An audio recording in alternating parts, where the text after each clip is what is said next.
Okay, so in this one we're going to do something a little bit different. I'm going to break down and show you how I lit a short film that I recently DP'd. We're going to talk about some of the positives and the negatives of shooting a short film. This short film was on a budget. It didn't have a lot of money. We only had 2 days to shoot it. It didn't have a ton of lights, and you're really restricted when you do something like that. And I'm going to talk about like some of the intentionality of why I lit things a certain way I did, and maybe how I would have done it differently if I had more time or more lights or whatever. We'll talk about some of the things that are the negatives and how we can maybe improve on that in the future. This is something I want to start doing on this channel, so let me know if you like this kind of thing and tell me in the comments, and I will start to do more stuff like this in the future. Well, first off, you're going to want to watch the short film, or none of this is going to make sense, so definitely click the link in the description. Watch the short film first. It's only about 8 minutes long. Then come back to this. That way there's no spoilers when you're watching this.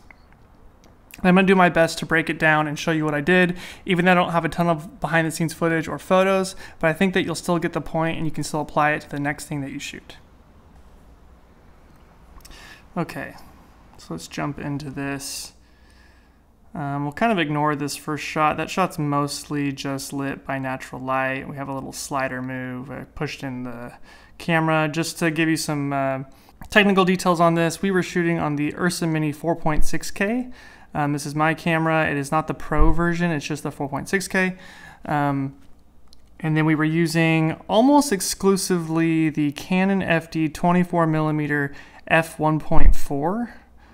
That is a vintage Canon lens that I use quite often. I have a cine gear on it and a different step-up ring on the front of it. That way, it can match all my other lenses and whatnot. I'm going to make another video on that in the future. I just keep putting it off until I get my 35mm in, which I will convert the lens for you guys and show you how that works. But until then, let's just talk about what we're doing here.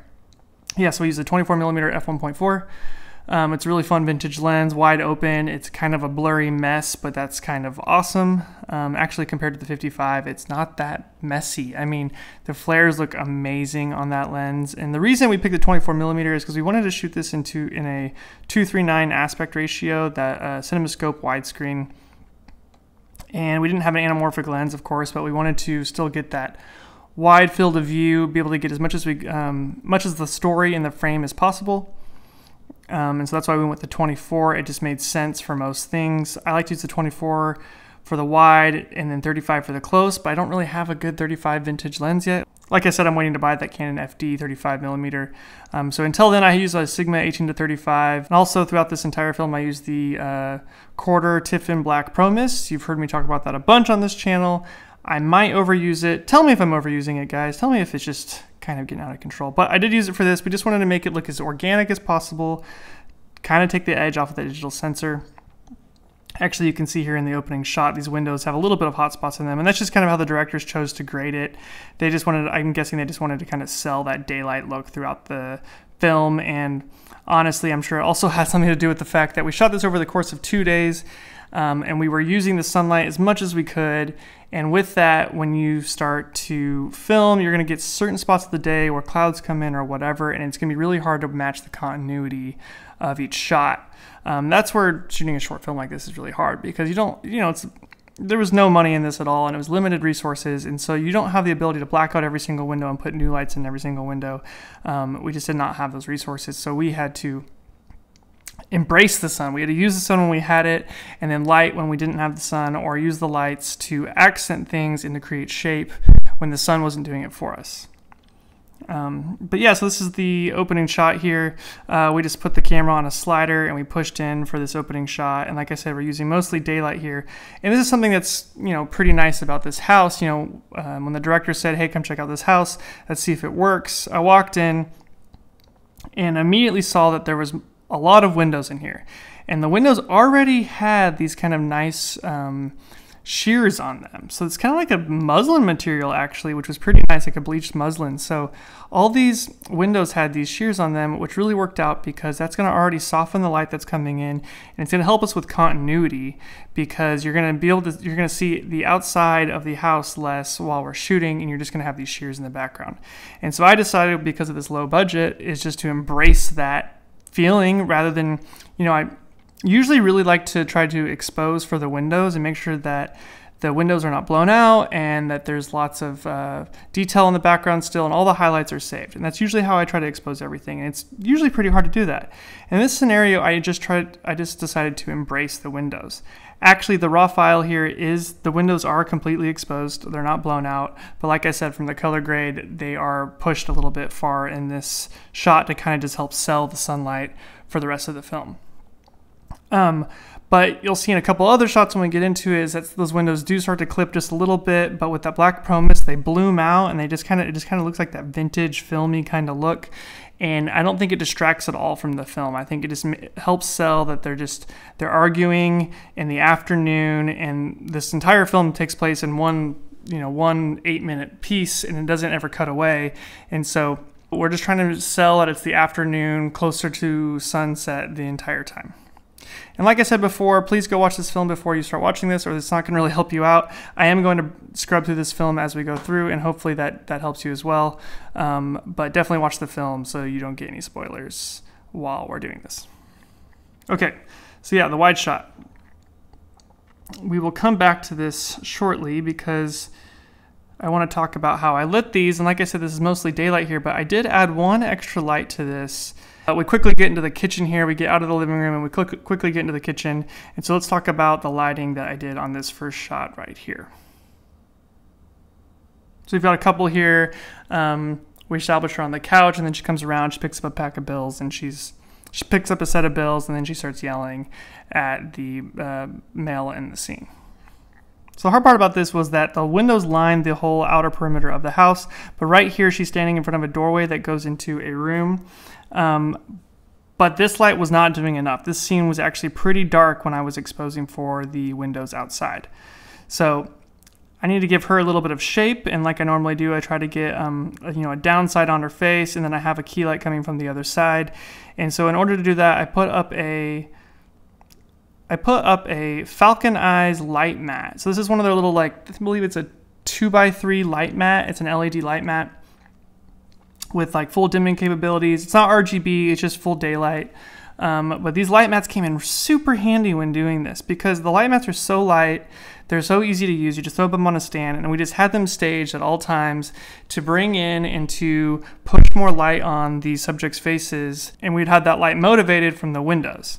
So in this scenario, we're just kind of acting like there's another window out over here inside this room, and so I needed to give just a nice key light to her face here. So the light match is standing over in this doorway over here, and it is projecting light at her face this way. Now that's not going to be a super soft light, but just soft enough to create a nice little key on her face and to act like there's another window coming from over there. And that's really what I'm trying to do the whole time, is I'm just trying to add shape and use that shape motivated from the windows, and so it looks natural the whole time, even though we are actually creating the light ourselves. Then we go over to the next shot here. It's going to be the reverse, the male portion of this. So in this shot, it was a similar situation. He's in the kitchen here, and there's windows over on the left side here, but we needed to give a little bit more of a kick to his face because it was still pretty dark. So you'll see that he walks around to the side here.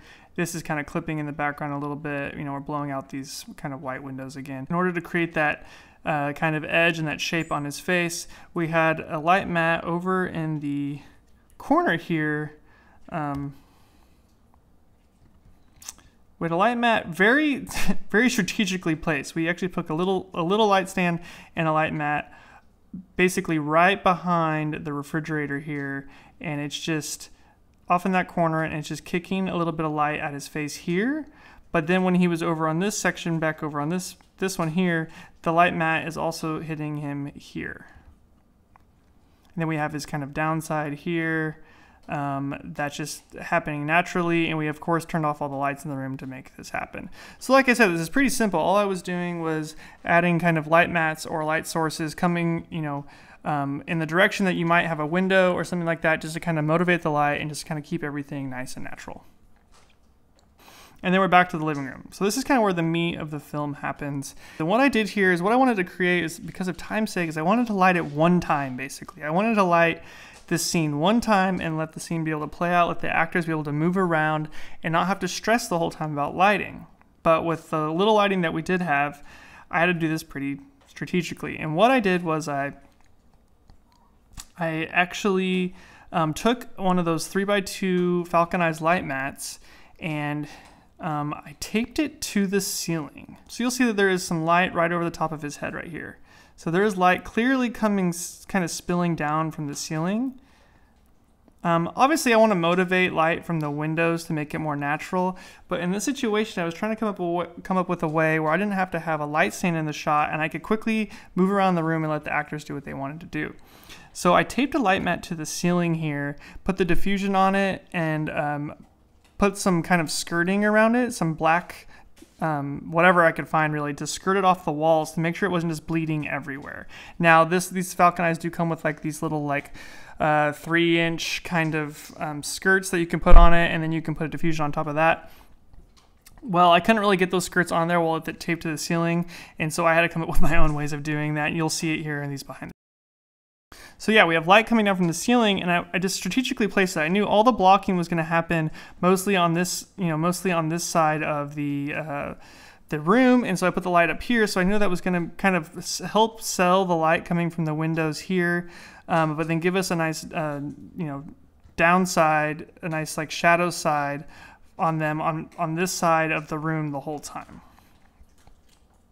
So if we jump to the reverse here, she comes in kind of hot and heavy. She grabs this from him. She grabs this game from him.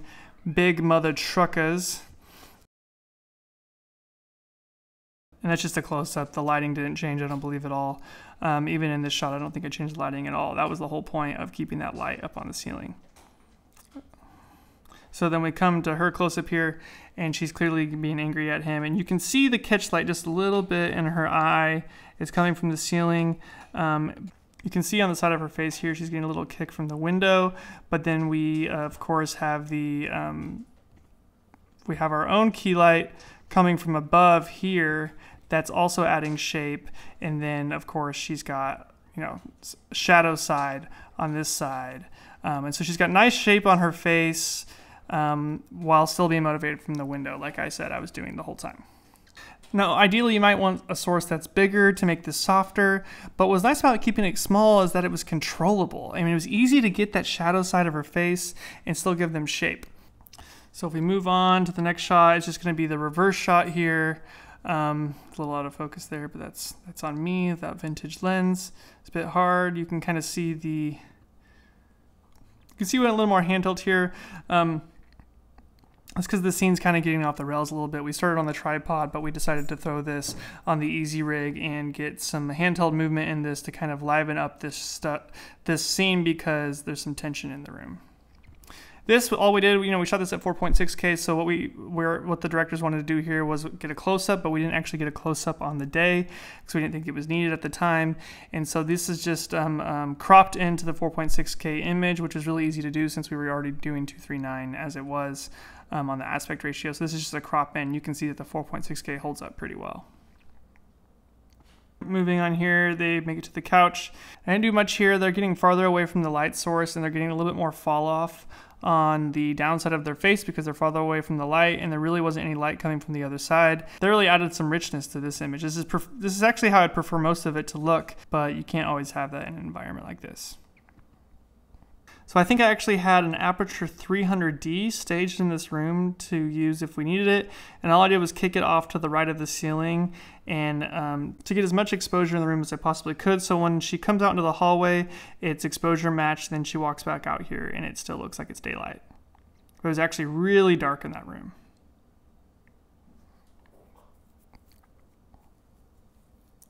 Once again here, nothing has changed. We still have an LED light mat on the ceiling, and that's doing just enough with the windows to add shape and direction to the rest of the scene.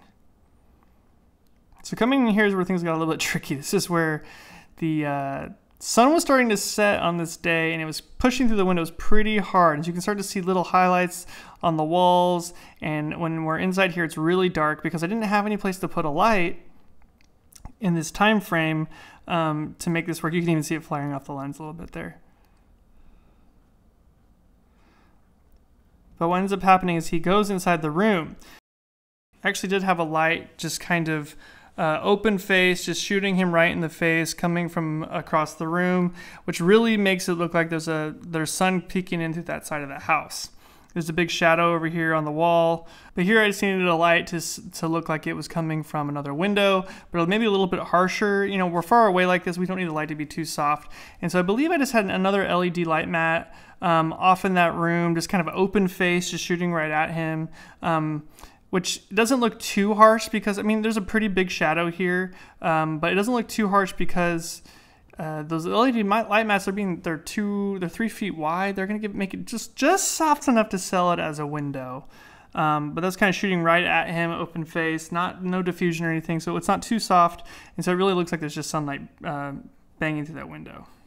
So then he's gonna exit to go outside, and I actually had a 300D off in this corner, shooting into the ceiling to give that dog enough exposure, because otherwise that room was completely black. So I just shot it into the ceiling, let it spill all over the room, and it just seems like it's just regular fill light from the natural ambience of the room. So here's where we had to do something a little bit tricky, and we couldn't really pull it off very well. I think that it was just hard for me to do it all by myself without a camera assistant. But in here, we're clearly exposed for the inside of the house, so we're at probably F2 for this. I mean, the lens goes to F1.4, but I think I shot most of this at F2 with that Pro Mist on there. So we're at F2, but then when you know, we're gonna take the camera, we're gonna flip the camera around, we're gonna go outside, and you can see right here, I grabbed the front end of the variable ND filter, and I rack the ND filter down so we can expose for the outside.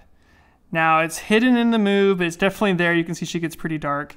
The problem was I couldn't do the rack and then get his focus perfect, which was kind of a bummer. I mean, we're shooting at F2 on a vintage lens. It's gonna be soft if he's not in focus just enough. So that's kind of a bummer, but it still sells. I mean, we cut to the close-up outside. I also had a polarizer on the front. So I had the Pro Mist, a variable ND, the Zomi variable ND. You'll actually see me use it quite a bit on this channel. And I think I had a circular polarizer on the front of the lens to just help make that sky nice and blue. And so for this shot, I kept that polarizer on that I was using to make the sky nice and blue. And then on this, I just twisted it on the front of the lens. And what that does is it's going to take a lot of those reflections off the window here, and so you can actually see her face. Without a polarizer, you may not be able to get this effect. You may not be able to see her, but the polarizer will cut certain light off the windows and and it'll just cut that glare. You just have to spin it and make that glare go away, and so you're able to see your subject behind the glass. And then we're back inside the house. And this is a whole montage scene. And I didn't do anything special for most of this. We're using natural daylight, and of course we had that LED light mat still on the ceiling. We just kind of made sure that they were positioned correctly to make sure everything looked right, and I was getting the right camera angles to where nothing was like totally underexposed or you know, any weird continuity errors.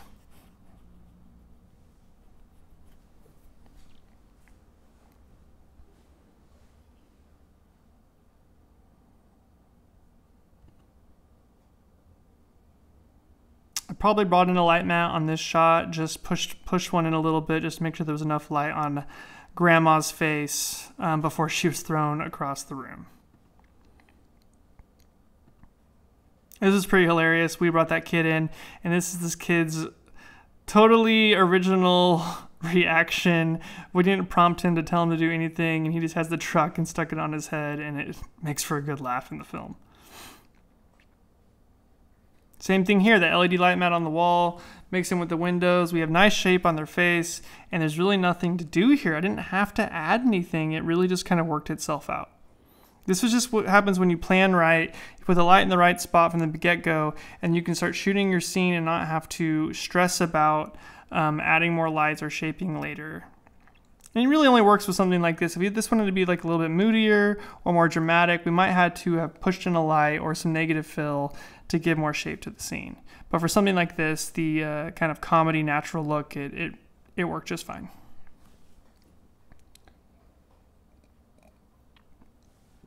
We're outside here. I didn't do anything to shape that wide shot, but when we get to the close-up, you'll see that I did do some shaping.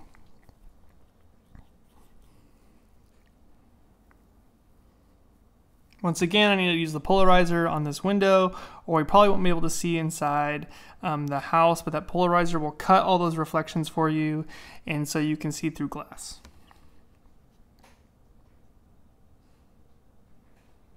So what's happening now is the sun is starting to set, and it's going to start to show in the next few shots. It kind of worked out. The sunset actually looks pretty nice, but that means that we're losing a lot of fill inside the room when we get back inside here. So you can actually see that she's got quite a bit of a down, like there's a lot of more shadow happening in her hair here, and that's because the sun was going down. It looks nice, but we're definitely having some continuity issues if we were saying this all took place in the same like 30 minutes that it was supposed to take place. So this is pretty interesting. So if you look at this shot here, a lot has changed. When we're working with kid actors, a lot can happen.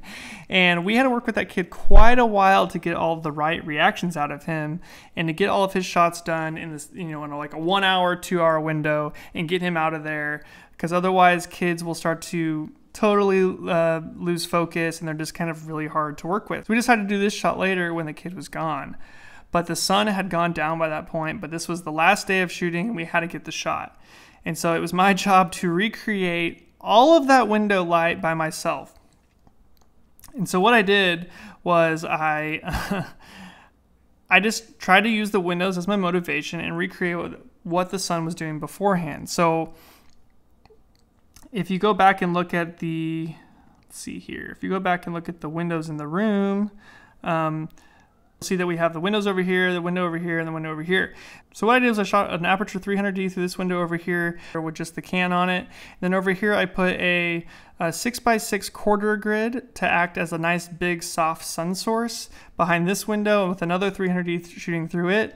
And then I also took one of the 3x2 or 2x3 light mats and put it in front of this window to help light up all those windows and give that nice lighting effect that we had from earlier, even though the sun was completely gone. And then of course there was still a light mat attached to the ceiling doing exactly what it was doing earlier. And by doing that, we were able to get the look that it still seems like there's daylight coming through all those windows. So you can see a few light sources in her eyeballs here that catch light that's showing you where those lights are coming from. Now, if you look really closely, you can tell the ratios are a little off. Even back here in this room back here, it's not super bright. I did try to put a little bit of light back there just to make sure that it didn't look completely black because it was nighttime now, and so that room was completely dark, and so I had to light that up just enough to sell that it was still daylight. What helps too is some of these shadows in the background here because of the light. It's not too close to her face. It's not super soft. It's just harsh enough to give it a little bit of a shadow and look like real daylight coming in from windows. You come back out to this shot. Like I said, I didn't really light this or shape that.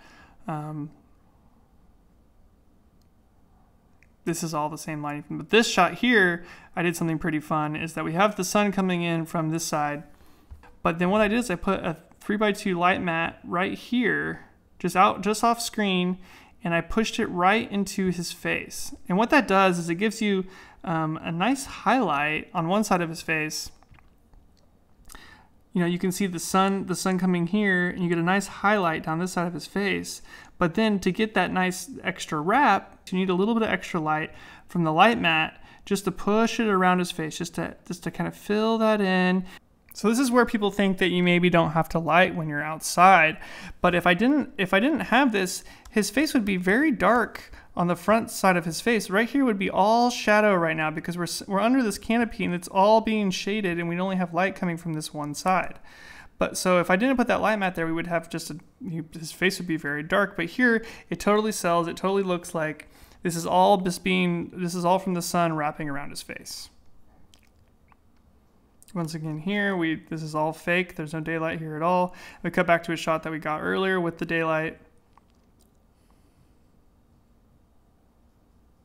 And really it's just a matter of turning up the intensity on the light mat that's on the ceiling depending on what the lighting ratios are in the room. If it's just getting a little too dark on their downside and I wanted to bring it up to make it look like it did earlier, I would just crank up that LED light mat a little bit more to add a little bit more fill to the room. This shot we were trying to get this kid as quick as we could, so I threw on the Sigma 18-35, put it at 35 millimeters and pushed it at him. Told him to look at her across the room. And it's really the best I could get. You can even tell the vintage lenses really don't match that Sigma, but it was just the best I could do at the time. But this shot compared to this shot, you can really tell that it's just a little too sharp. Something's just off about it. And then he comes in here, and originally I had shot a close-up of this, and I had the LED right outside the door pushing on his face, and it looked just like daylight. I was super proud of that shot. After putting all those lights through the windows and bringing in the LED light mat, I mean, it looked just like daylight, but there was no daylight there at all. But the directors ended up not using that in the edit. And she kills the kid at the end. So definitely check out my friends Lamar plus Nick, some director buddies of mine. I've done a lot of my work in my career with them. Definitely check out their stuff if you haven't already. It's pretty fun. Yeah, and so that's how I lit that film. I mean, it mostly all takes place in one location, so that kind of made things easy. And there's clearly some negatives, some stuff in there that could look better, and you can see the sun coming in spots that it shouldn't. But that's just kind of what happens when you're working on a no-budget short film like that. And what it comes down to is just being prepared. You know, I location scout ahead of time, and I just try to think, how can I light this in a way that will give us flexibility throughout the day? So if I wouldn't have put that LED light mat in the ceiling and used that as my main key light for the rest of the day, and I would have been moving lights around the whole time, we would have never got this done in time. And we barely got it done in time that night. I mean, we shot all the way into the night the second day in order to finish this film, and we would have had to bleed into a third day to make it happen, and we just didn't have the time to do that on a budget like this. So really it's about planning. My word advice is find the location that really works for what you're doing, or locations. Scout those locations. Don't just show up and say it looks good. You want to really check it out. Even check for power outlets, see where all the power is at, and see how you can use the room and block the actors in a way that makes sense for easier lighting when on a time constraint like this. So let me know if you like these kind of videos. I mean, I can do more breakdowns in the future. I'll probably be shooting a few more commercials here soon before the year's up, and I would like to break those down maybe. Let me know if you like the video I just put up about the dancer. I did that for the Nikon Z6 contest, or Nikon Z contest.